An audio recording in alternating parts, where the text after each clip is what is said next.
The other thing that we see that takes a lot of time for merchants, especially those with large catalogs, is writing product descriptions. And I'm talking about product descriptions that are aimed to convert, that are optimized for search engines. And our engineers made sure that you can just answer a few questions and it generates those descriptions for you. And the good thing that this capability is also available for any other copy that you have on your site, whether it's your homepage, your FAQ, your subtitles. It knows the context of your site, knows your target audience, and generate the best text for you that is aimed to convert, that is aimed for search engines. You're listening to Talk Commerce. Subscribe and download at talk-commerce.com.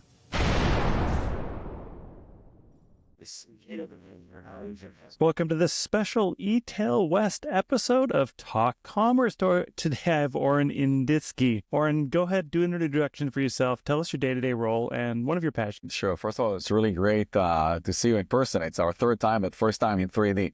So it's a great time to do it. So my name is Oren Inditzky. I lead the online store business at Wix. So Wix is very well known for a website building platform, but we also have a very robust e-commerce platform with over 3 million commerce sites ready to sell right now on the platform, with thousands joining every week. And we basically help anyone build a store, set it up, manage the store, and grow their business. Yeah, that's amazing. And I guess I had no idea that you had grown that much. 3 million is a great number to be at, and growing quicker and chipping away at some of those other SaaS platforms that are out there. So today in the green room, we did talk briefly about that there's a regular Wix brand that is kind of like to the consumer who wants to build a website. And then there's a studio brand now for agencies to help build more complex websites for others. Tell us a little bit about how those two things differentiate each other. Definitely. So if you look at the evolution of what we've done, so we have the Wix that everyone know and love, the do-it-yourself platform that helps anyone build a website quickly, efficiently, and very famous for its ease of use. As we grew up and got mature and we got more and more merchants and more complex sites on our platform, and in many cases, agencies that build sites for others, not more the do-it-yourself thing, we needed to provide more advanced capabilities, both for e-commerce as well as for designing. And we realized that the best thing to do would be to basically generate two separate brands. So the Wix that everyone know and love, where it's still super easy and fun to use. But on the other hand, we have Wix Studio, which we launched last year. It really allows complex merchants as well as agencies to build for others. And that's going really well for us. It's been one of the major growth engines for the company. And so the buzzwords around here at eTail are agentic, and AI. And I know Wix is way ahead of the game now in AI. Tell us a little bit about how the e-commerce portion of Wix is employing AI to help, not just in generative, but in analytical. For sure. So I think AI today can really make a tremendous change for merchants. And, when we talk about it today, I really like to divide it into two types of AI. I think the queen of headlines, obviously Gen AI, that allows merchants to generate unique content for e-commerce, is really making a lot of great things today for merchants. So we're going to talk about features that we already have on our platform. On the other hand, you have machine learning and advanced algorithms that really work in a continuous loop. It basically analyzes buyers' interaction on the website, then analyzes it, makes adjustments to the website, gets feedback from the real world, and continuously adjust and optimize the website. And there are a lot of things right now that were only the territory of the giant merchants right now that are available for smaller merchants. So we can talk about that too. Now, in terms of Gen AI, I can give a few examples of things that merchants can use tomorrow morning on our platform. So, for example, if you're looking to do something like rebranding or even just opening a new business, so we can help you with AI find the most suitable business name for your business, given your audience, your product, your market. It can do it for you. It can even help you find the right domain name for your business and make sure that it's available. And last but not least, it can even generate your logo. So all the rebranding stuff, or just establishing a new business, you can do it within minutes, and it's even fun. The other thing that we see that takes a lot of time for merchants, especially those with large catalogs, is writing product descriptions. And I'm talking about product descriptions that are aimed to convert, that are optimized for search engines. And our engineers made sure that you can just answer a few questions and it generates those descriptions for you. And the good thing that this capability is also available for any other copy that you have on your site, whether it's your homepage, your FAQ, your subtitles. It knows the context of your site, knows your target audience, and generate the best text for you that is aimed to convert, that is aimed for search engines. Talking about search engines, we saw customer acquisition costs ramping up 200% over the past 8 years. And SEO was a big topic for professionals, took a lot of time. And now we have an AI widget that just can go through your website, scan everything, and come back to you with a recommendation, what you should do, how you should change your titles, title tag, description, everything, so you can rank up higher in search results. I think another thing that I see merchants using really well on our platform is anything related to imagery. Imagine you go into a website that you do not know the brand. We know that what would determine whether you stay in to go and shop or you bounce is whether what you see on the site make you trust that brand. And imagery has a major effect. And you used to have a lot of funds and to be a big brand to generate really good imagery. And today you simply need to describe what you want to get. And it adjusts everything for the ratio of your site to the theme, to the colors, to the design language, so everything looks consistent. And by the way, same thing for pack shots. You used to need to go for like long, very expensive production days. Now you just take a photo with your phone of your product, a few clicks, and you get a professional pack shot. So I think we got all the friction being removed from the creation step of your site, and that's really going well. Now, once you already set up, I think this is where machine learning comes up. So prior to Wix, I worked at Expedia. We had huge teams that were responsible for advanced algorithm to show you the right hotel room for you in the right order. So this is already being democratized as we speak. So we have an integration on our platform that allows you in a merchant to show the right products in the right order for the right users at the right time to increase conversion. And it constantly adapts based on interaction on the website. So this is really good. Another thing that we see, we have a 24/7 shopping assistant built into the system. So what you can do basically, you can feed it with PDFs and manual the products. And within 10 minutes, it would probably know better about your product than you know. And then it can proactively suggest products to users, help them with questions. And you can even define at which point they should hand it over to you or just stop telling them things. So this is going really well. I think a few other things that I see happening these days, we just recently as Wix invested in a startup that does a dynamic pricing. And again, it democratizes it for smaller merchants, and they're doing a really good job. And even here at the show, I saw the ability to dynamically optimize inventory. So we see a lot of things in machine learning that are being democratized these days.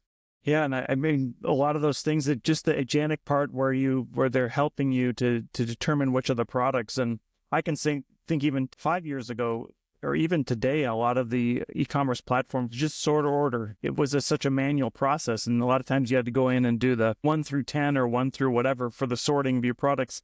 That's a great feature. My other comment is just as a content, we have a company that supports us, the content company. They have a number of Wix clients, and they love the fact that it'll suggest content that doesn't exist yet or content that you need more of. And that works for both the content side and the commerce side. And it's interesting to see how there is a need still, like a content page needs some supporting content or needs more about it. And I like how Wix will suggest that you write a blog article about XYZ widget piece that you have. How are you employing some of those pieces, and how are you learning and then adopting? And I mean, it seems like the rate of features that you're adding are incredible. But what is like the roadmap coming up, and what do you see that is the next important step? I think we have several approaches. The one thing is just to streamline and remove the friction from store creation. I think AI gave us things that we never believed would be possible probably,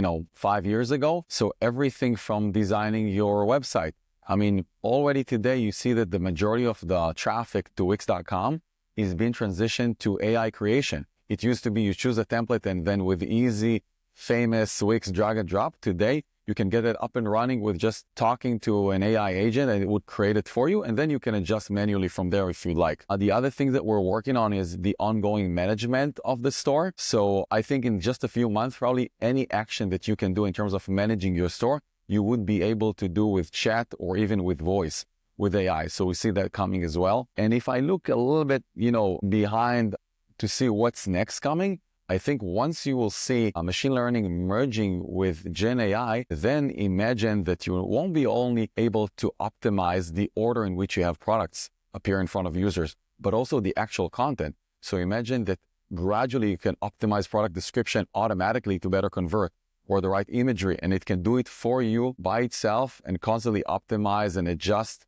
to improve experience as well as conversion. I think this is right around the corner because you have all the pieces together. You just need to match them.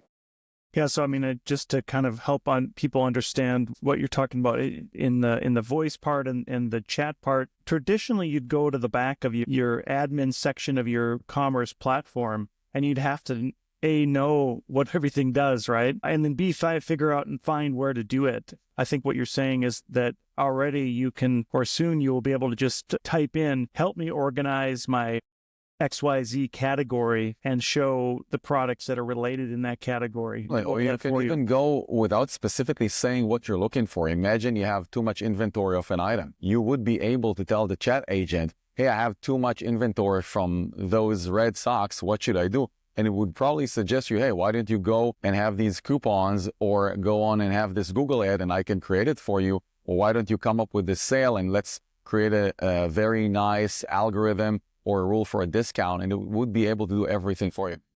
What have you seen at eTail here that is exciting for you that you could even bring back? And is there something here that you've seen that you could share that you're excited about that even may be in part of Wix already? Yeah, for sure. I think that if you look at the evolution of where we've seen the investment in e-commerce, I would say just a few years ago, everyone invested in marketing and bringing in more traffic. Once you pretty much were able to squeeze the juice out of it, everyone invested in how you can get more from customers that are visiting your store, whether it's conversion or retention. I would say that if we would talk just last year, I would tell you that now checkout is the new frontier for innovation. So from being vanilla, generic area, now all the platforms are open for new third-party applications to come in and enhance your checkout.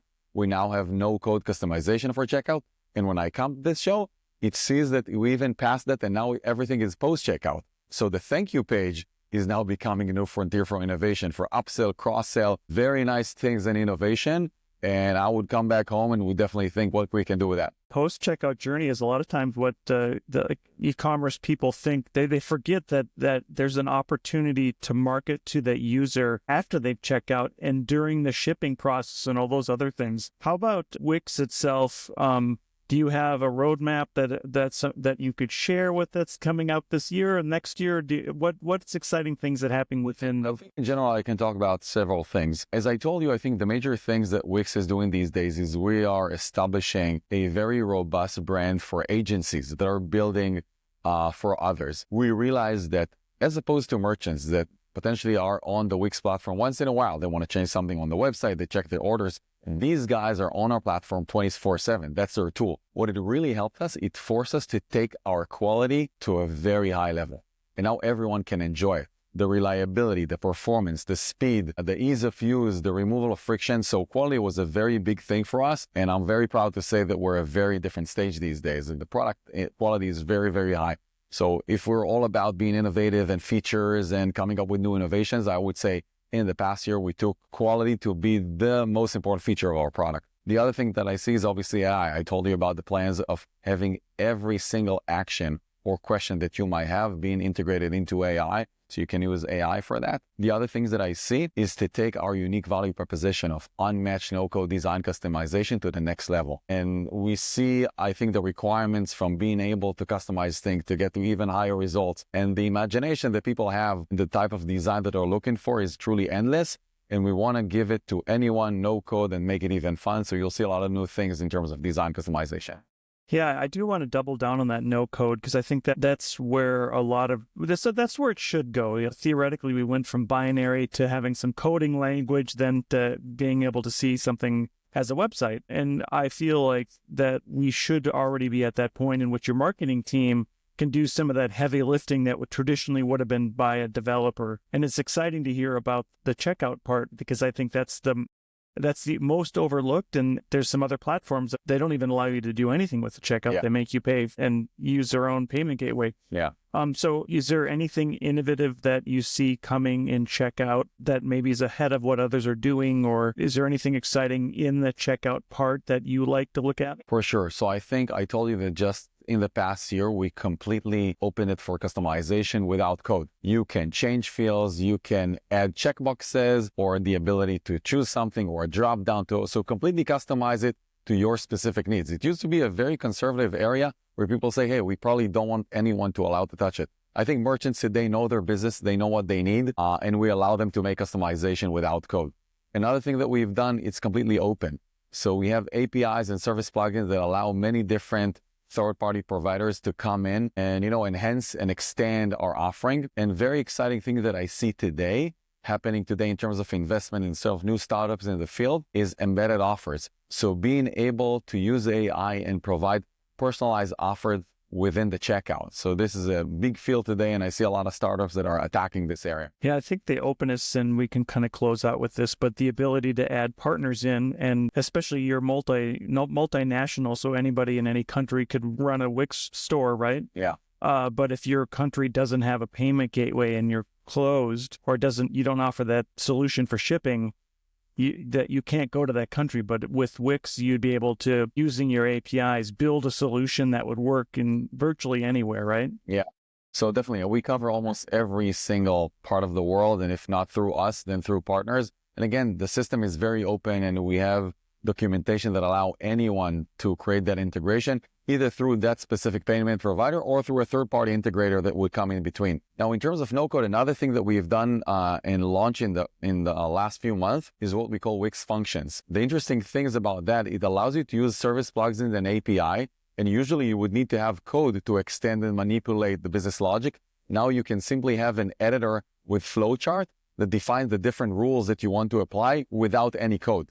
So even for those areas of APIs and service plugins that you used to know how to code in order to extend, today, even you can extend it without code at all using a new map.